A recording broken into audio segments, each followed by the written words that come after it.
The papal deposing power was the most powerful tool of the political authority claimed by and on behalf of the Roman Pontiff, in medieval and early modern thought, amounting to the assertion of the Pope's power to declare a Christian monarch heretical and powerless to rule. Pope Gregory VII, Dictatus Papae, claimed for the Pope that it may be permitted to him to depose emperors, and asserted the papal power to absolve subjects from the fealty to wicked men.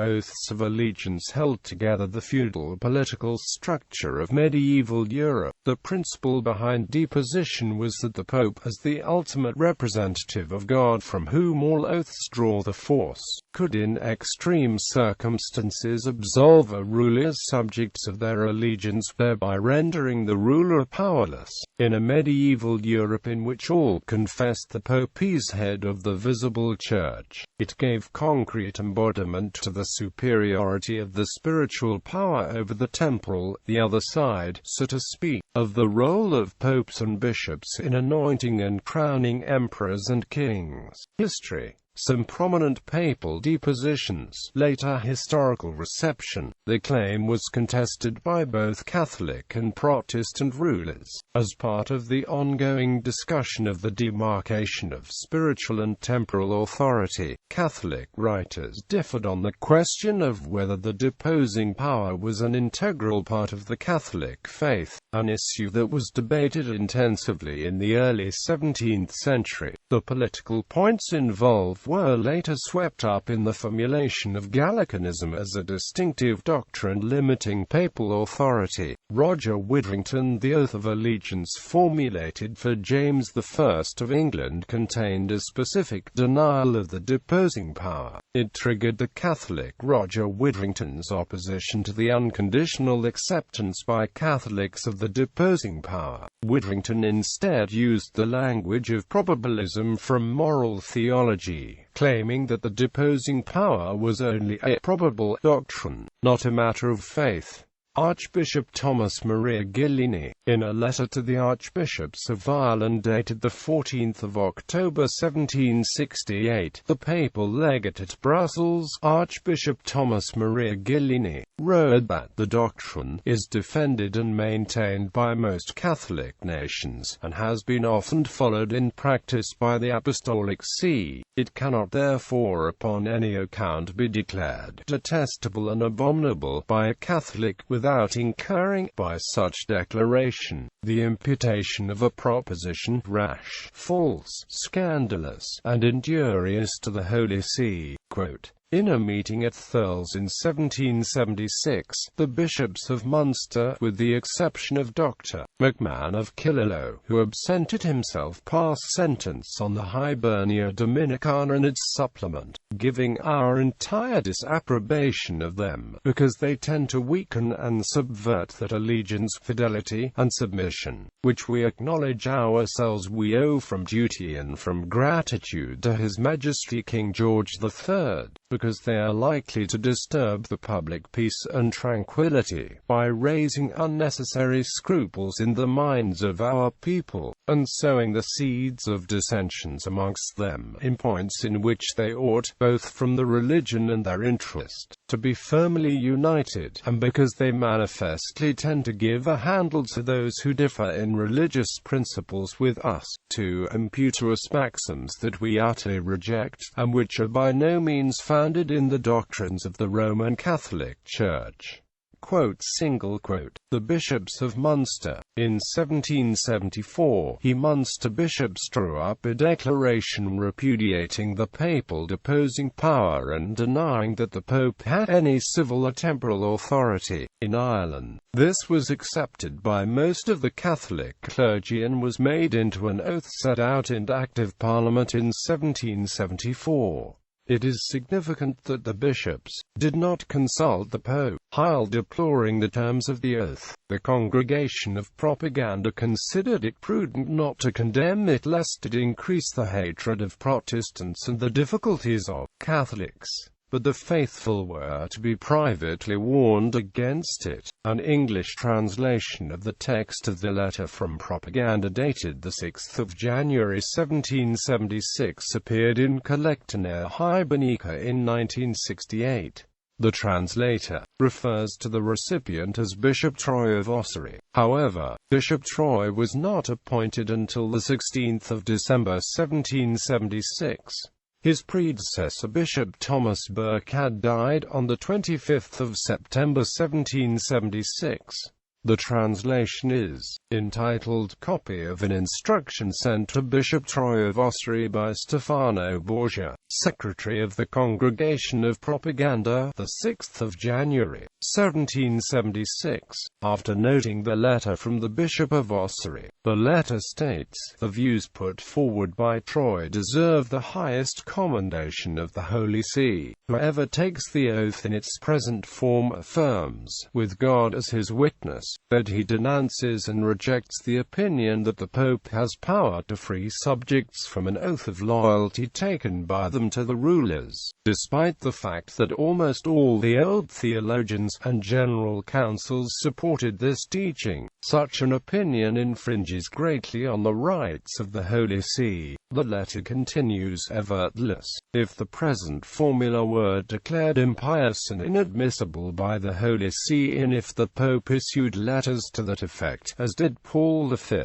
it is feared that such a mode of action would be fraught with danger and do more harm than good to the Catholics. In the present circumstances, the approach used by the Holy See for the past century or so must be continued. In other places, and particularly in Holland, certain forms of oaths have been prescribed by the civil authorities. The Holy See has not formally approved of such forms, nor has it condemned them publicly. The same approach is advisable in the case of the Irish Catholics, although the former hostility shown by the Protestants towards the Catholics appears to have died down somewhat. There is a danger that a public declaration concerning the oath would arouse old hatreds and draw down the displeasure of the civil authorities on the Holy See.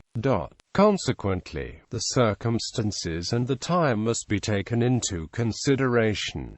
The letter concludes, "Nevertheless, although the Holy See may refrain from issuing a formal public decree against the oath, it does not automatically follow that the formula is to be accepted, nor does it mean that it is not right for the bishops to dissuade their subjects from taking such a dangerous and obnoxious oath. Indeed, it is their duty to admonish the faithful, especially in private conversations with them. These are the directions which the congregation considers it opportune to send you in accordance with the intentions of the Pope." The original Latin text was printed in An Lecta Hibernica in 1946. It states that the letter was signed by Giuseppe Maria Castelli, Cardinal Prefect, and by Stephanus Borgia, Secretary. When Archbishop Butler of Cashel had too hastily renounced the deposing power, and his example was followed so hastily by others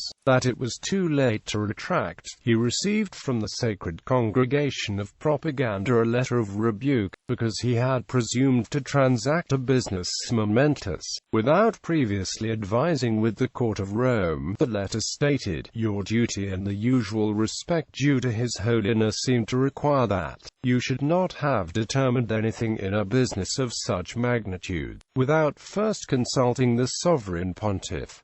It was this that gave no small pain to His Holiness and this sacred congregation. Cardinal Leonardo Antonelli, in a rescript dated 23 June 1791, addressed to the Roman Catholic archbishops and bishops of Ireland by Cardinal Leonardo Antonelli by the authority and command of Pope Pius VI, it was stated, "The See of Rome never taught that faith is not to be kept with the heterodox, that an oath to kings separated from Catholic communion can be violated, that it is lawful for the Bishop of Rome to invade the temporal rights and dominions. We do consider an attempt to design against the life of kings and princes, even under the pretext of religion, as a horrid and detestable crime. Pope Pius VII. In 1805, Pope Pius VII stated in a letter to the papal nuncio at Vienna that the Church had moreover established, as the penalty of the crime of heresy, the confiscation and loss of all property possessed by heretics. This penalty, as far as concerns sovereignties and fiefs, is a rule of the canon law absolutis 16 de hereticis, that the subjects of a prince manifestly heretical are released from all obligation to him, dispensed from all allegiance and all homage. To be sure, His Holiness goes on to say, we have fallen into such calamitous times, that it is not possible for the spouse of Jesus Christ to practice, nor even expedient for her to recall, her holy maxims of just rigor against the enemies of the faith. But, although she cannot exercise her right of deposing heretics from the principalities, citing Henry Edward Manning, in 1860 Henry Edward Manning, who later became Roman Catholic Archbishop of Westminster and a cardinal, wrote, that vast chimera at which the English people especially stand in awe, the deposing power of the Pope. What was it but that supreme arbitration whereby the highest power in the world, the vicar of the incarnate Son of God, anointed to be high priest, to be the supreme temporal ruler, sat in his tribunal impartially to judge between nation and nation, between people and prince, between sovereign and subject, and that deposing power grew up by the providential action of God in the world, and it taught subjects obedience, and princes clemency. In the Vatican Decrees in the bearing on civil allegiance published in 1874, Cardinal Manning wrote, I affirmed that the deposition of Henry IV and Frederick II of Germany were legitimate, right, and lawful, and I affirm that the deposition of Queen Victoria would not be legitimate, nor right, nor lawful, because the moral conditions which were present to justify the deposition of the emperors of Germany are absent in the case of Queen Victoria, and therefore such an act could not be done. The issue of the tablet for the 5th of December 1874 stated, it is true that St. Peter never used the deposing power, but that was because Christendom had not yet begun to exist. It is equally true that neither Pius IX, nor any of his successors, are ever likely to use it, but that is because Christendom has ceased to exist. But if Christendom should ever be restored, which does not seem likely, we profess our unhesitating conviction that the deposing power of God's vicar would revive with it. The issue of the same publication for the 12th of December 1874 contained a letter from Charles Langdale stating, in common with many of my contemporaries, I have, more than once, taken the Catholic oath, a portion of which runs as follows. And I do further declare that it is not an article of my faith, that princes excommunicated or deprived by the Pope, or any other authority of the See of Rome, may be deposed or murdered by the subjects, or by any person whatsoever, and I do declare that I do not believe the Pope of Rome hath, or ought to have, any temporal or civil jurisdiction, power, superiority, or preeminence, directly or indirectly, within this realm. I cannot therefore agree with the writer of the article in question, when he says, we firmly believe that the deposing power is manifestly included among the gifts of Peter.